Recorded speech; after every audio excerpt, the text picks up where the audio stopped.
Direction des États-Unis, on est à moins d'une demi-heure de l'ouverture. Grégory Volokin, on vous retrouve sur place comme chaque après-midi, le président de Mescard Financial Services à New York. A priori, à New York aussi, on va repartir du bon pied après une semaine qui aurait été compliquée. Oui, comme vous le dites, une semaine qui a été pas vraiment influencée par les résultats des compagnies aux États-Unis, qui étaient dans leur ensemble excellents, mais plutôt par les craintes à la fois de la politique monétaire chinoise et de la situation grecque. Alors, je ne dis pas que ces deux craintes ont disparu ce matin, mais c'est lundi et on regarde un tout petit peu plus les résultats et ce que disent les compagnies aux États-Unis avant l'ouverture, et ça, c'est plutôt positif. Bon, il y aura une semaine chargée encore en termes de résultats, pas mal de grands noms de la tech. On attend ce soir IBM, on aura Microsoft, Google également tout au long de la semaine. Là, on a des activités plus traditionnelles autour de Morgan Stanley dans la banque et de Halliburton dans les services pétroliers. Qu'est-ce que vous retenez de ces deux entreprises et de ces deux secteurs qui sont quand même très surveillés? Oui, donc la banque, c'est vraiment un secteur à deux vitesses et ses résultats pendant ces dernières semaines nous l'ont prouvé. Morgan Stanley, c'est le peloton de tête avec des activités grâce au equity, donc au trading qui explose. C'est une hausse des profits de ce secteur de plus de 50%. Les meilleurs résultats pour Morgan Stanley depuis 5 ans. Donc c'est de la banque d'affaires qui va bien.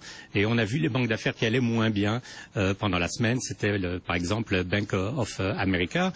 Et aussi, il faut dire, les banques régionales qui, elles, souffrent du très faible taux d'intérêt auquel elles peuvent prêter de l'argent à leurs clients. L'autre compagnie, alors c'est un secteur beaucoup plus compliqué en ce moment, évidemment, c'est les services pétroliers avec Halliburton. Halliburton arrive à avoir des résultats meilleurs que prévu. Je pense qu'ils ont pris toutes leurs précautions pour ça. La compagnie est toujours rentable. Ils ont un discours qui est plutôt mitigé à négatif sur l'année. Mais ce qui est intéressant quand même, c'est qu'ils disent qu'ils n'ont jamais vu une telle baisse de la production de pétrole aux États-Unis, que près de la moitié des puits d'exploitation ont cessé leurs activités ces derniers mois. Il suffit de réfléchir un tout petit peu et de se dire que cette forte baisse de la production aux États-Unis, tôt ou tard, va permettre au prix du pétrole de remonter, et je pense assez rapidement.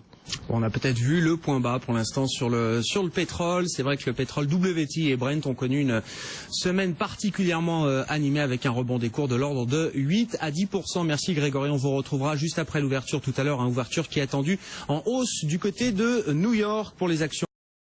BFM Business, Intégral Bourse, premier quart d'heure de cotation à New York.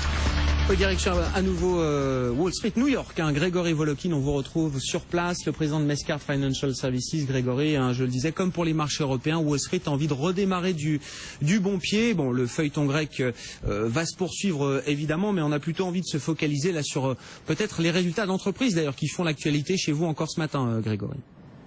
Oui, s'il fallait expliquer le rebond, puisque en fait on en est à peu près au même point au niveau macro que vendredi. Parlons des entreprises américaines, c'est, je dirais, elles qui font un peu la tendance ce matin, notamment du côté de la pharmacie et du côté des financières et des services pétroliers. Alors dans l'ordre, vous commencez où vous voulez. Bon, Morgan Stanley plus 0,3. Tiens, si Halliburton quand même dans les services pétroliers, parce qu'on nous a tellement dit que ça allait être la catastrophe, les résultats du secteur pétrolier. Enfin, le marché a peut-être anticipé trop de choses négatives là. Alors ça, c'est certain. Et l'autre chose qui est assez certaine, c'est que les investisseurs actuellement cherchent un point d'entrée par rapport au pétrole, par rapport aux compagnies d'exploitation et aussi par rapport aux services. Alors, est-ce aujourd'hui, est-ce la semaine dernière que c'était le point d'entrée idéal? Il faut voir qu'il y a eu des gros flux, notamment de la part des hedge funds, qui sont devenus longs pétrole, longs services pétroliers. Si on écoute ce que dit Halliburton, qu'est-ce qu'ils nous disent? Ils nous disent l'activité a énormément baissé, on s'en doute. Ils licencient plus de 10 000 personnes. C'est certain que on avait entendu la même chose du côté de chez Schlumberger. Ils disent que pour le moment, ils ne voient pas une stabilisation vraiment de leur activité, mais ils disent des choses qui, elles, vont plutôt dans le sens d'un rebond du pétrole. Ils disent qu'il y a plus de 4000 puits de pétrole aux États-Unis qui ont été arrêtés, dont on a arrêté l'exploitation. Et ils disent aussi, en fait, qu'ils n'ont jamais vu ça, historiquement, dans leur activité, un tel ralentissement. au niveau de l'exploration. Donc pour un investisseur, ça lui donne un peu l'envie de remettre le pied dans le secteur en se disant assez rapidement on verra une production qui va continuer à baisser et donc automatiquement des prix qui vont remonter. Ouais, très intéressant quand même de voir si ces publications du premier trimestre là pour les grands groupes américains, notamment de services pétroliers ou pétrolières, là ça donne envie aux investisseurs de revenir sur ce secteur qui est quand même encore très en retard. Alors puis il y a le secteur bancaire aujourd'hui avec la dernière grande banque américaine à publier, Morgan Stanley, bon, qui confirme que il y a les banques qui ont d'importantes activités de trading et puis il y a les autres. Oui, et c'est intéressant parce que ça vient un peu à contre-courant de ce qu'on aurait pensé, puisque vous savez qu'avec la loi Dodd-Frank, on a mis tellement de bâtons dans les roues de ces banques d'affaires que c'est de plus en plus difficile pour elles d'utiliser l'effet de levier, d'avoir des activités de fonds propres. Il faut croire qu'elles ont quand même trouvé une façon de tirer leur épingle du jeu, puisque les trois plus grosses banques d'affaires, Goldman Sachs, JP Morgan et Morgan Stanley, toutes les trois présentent justement au niveau de leurs activités que je dirais propriétaires, donc leurs activités de trading sur les marchés des capitaux, des activités qui utilisent l'effet de levier, des résultats qui sont excellents. Dans le cas de Morgan Stanley, ils le disent eux-mêmes, les meilleurs résultats depuis 5 ans. Donc l'environnement, il faut croire, pour ces banques, tout en étant difficile, ces banques commencent en fait à réussir à le naviguer d'une façon profitable pour leurs actionnaires. Plus 1% pour le titre Morgan Stanley. Qu'est-ce qui va marquer encore cette semaine? Pas mal de publications d'entreprises. Il y aura notamment des grandes tech américaines là qui vont publier ce soir. IBM, Microsoft, Google. C'est encore ça qui va rythmer la semaine, Grégory? Oui, d'autant plus que les attentes sont extrêmement partagées.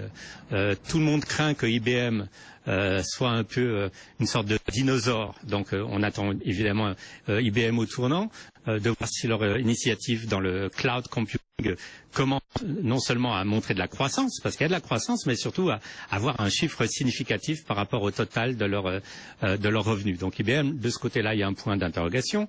Google, on en a tellement parlé avec la Commission européenne que beaucoup d'investisseurs sont carrément sortis du titre. Ça a été une des plus mauvaises performances du Nasdaq, Google, sur une année. Donc là aussi, les attentes ne sont pas très élevées et on pourrait avoir des surprises positives. Facebook, on n'en entend par contre que du bien, puisque vraiment là, on sait que leur part de publicité sur le portable a absolument explosé. Donc là, il ne faudra pas qu'ils déçoivent à ce niveau-là. Il y aura aussi des compagnies telles que Twitter et d'autres. Donc je dirais rien n'est gagné du côté de ces compagnies. Même Microsoft, là aussi, c'est un grand point d'interrogation. Vous savez qu'ils sont en train de changer de modèle de business totalement. Ils dépendent de moins en moins du revenu de licence et il va falloir voir si en fait leurs pieds qui prennent à la fois dans le cloud, aussi au niveau de la Xbox, au niveau du jeu, tout ça a des chiffres qui sont quantifiables sur leur top line. Bon, vous parliez de Google il y a un instant là, qui publiera ses résultats cette semaine. On l'apprend aujourd'hui. La Google qui a failli quand même se payer Tesla. C'était il n'y a pas si longtemps. C'était au cours de l'année 2013. Enfin, c'est plutôt Tesla qui est allé chercher de l'aide à un moment du côté de Google. Hein.